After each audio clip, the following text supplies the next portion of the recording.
Hello, everyone. I'm Cori Bush, Democratic nominee for Missouri's 1st Congressional District.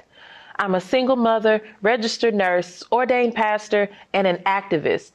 And if I'm elected on November the 3rd, I will become the first Black Congresswoman from the state of Missouri.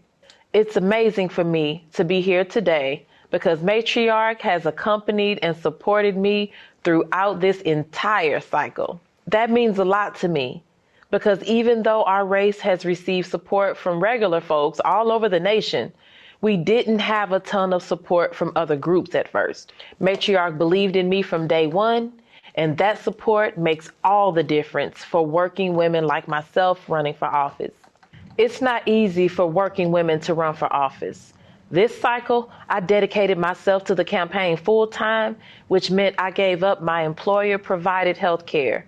That left me uninsured with pre-existing conditions. I came down with what I believe was COVID and endured 2 hospitalizations. It took me 2 months to recover, and while I'm feeling better now, I still have to work through the medical debt. That's the story of racism, sexism, and economic injustice in America. That is a story that so many of us have been experiencing for so long, and it's only gotten clearer. I don't bother to count the number of times I've been told I don't look the part. It was so familiar to me watching a Republican mock Senator Kamala Harris's name and, by extension, her identity. Every piece of my image is scrutinized as a Black woman, from my braids to my hips to my vocabulary, but I never let that stop me. My experiences drive how I connect with others because I share the story of so many folks across this district that have been totally left out of politics as usual.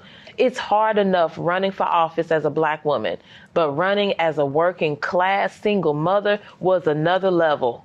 And running against a Black male incumbent was another level on top of that.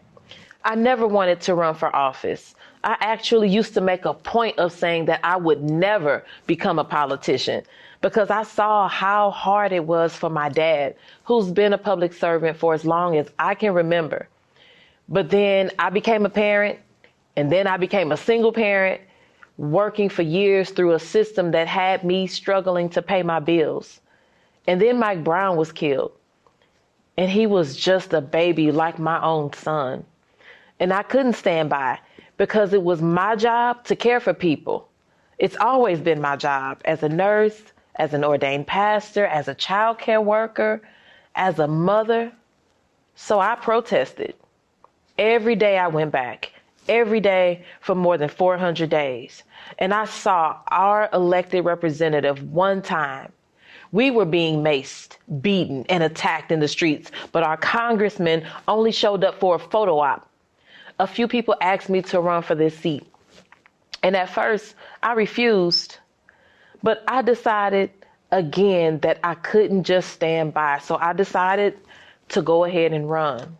My friend and sister, Ohan Ashe, will say, "You may not do politics, but politics will do you." It's something I've spoken out about a lot this cycle because I think it's important to share some of the lessons I've learned from multiple races so that others can follow without reinventing the wheel. Most people don't understand all the ins and outs of our political system because it's increasingly hard to understand, and that is intentional.